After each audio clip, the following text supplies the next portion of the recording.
శుక్రుడు ఇంట్లో క్షేమంగా నవ్వుతూ ఉండాలంటే ఏం చేయాలండి? భార్యాభర్తలు కలిసి ఉండాలి.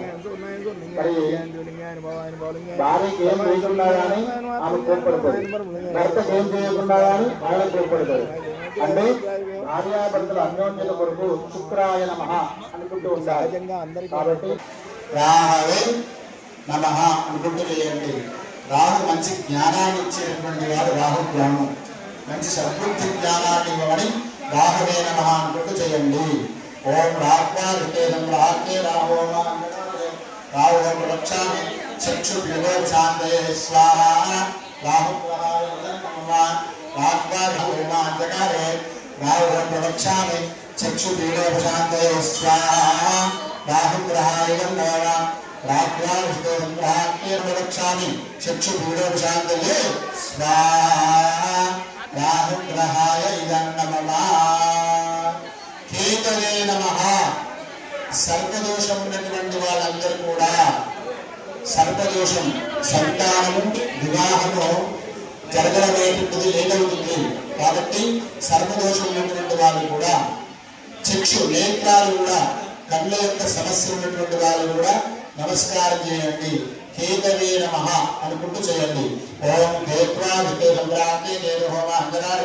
కేత్వాక్షామి జ్ఞాన పీడోపశాంతయే స్వాహా కేతుగ్రహాయ నమః. మారుతాత్మజ శ్రీ ఆంజనేయం భూతగాత్రాన్ని కాంతాధిపతాయనే శ్రీమద్వేంకటనాథాయ శ్రీనివాసాయ మంగళం స్వాహా.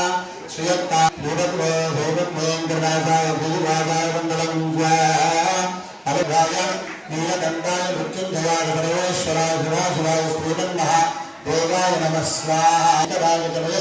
నమః స్వాహా. వ్రతరాంభా మల్లికార్జునాయ ఇదం నమః. రామాయ రామభద్రాయ రామచంద్రాయ వేదసే రఘునాథాయ నాథాయ సీతాయాం పతయే నమః స్వాహా. అంతకారు గృహం రక్షామి పుత్రపీడోపశాంతయే స్వాహా.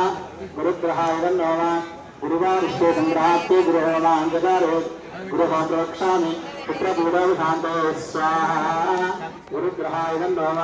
గురువారిష్టే సంగ్రహాత్తే గృహోమాంతకారు గృహం రక్షామి పుత్రపీడోపశాంతయే స్వాహా. గురుగ్రహాయ ఉపేంద్ర కృష్ణ గురవే నమః. ఓం గురుగ్రహాయ నమః. గురువారిష్టే సంప్రాప్తే గృహం స్త్రీ నవ్వుతూ కళ్ళకల్లాడుతూ ఉంటుందో ఆ గృహంలో లక్ష్మి అనుగ్రహం ఉంటే ఎల్లవేళలా సుఖంగా ఉంటుంది. కాబట్టి ఇది ఆడవాళ్ళకి చెప్తుంది కదా, పంతులు మాకేంది అనుకున్నారు. మీరు వాళ్ళని ప్రేమ చూడాలి, వాళ్ళు మిమ్మల్ని ప్రేమ చూస్తే యజమానులు ఇద్దరు కూడా భార్యాభర్తలు ఇద్దరు కూడా నవ్వుతూ ఉంటే ఆ గృహం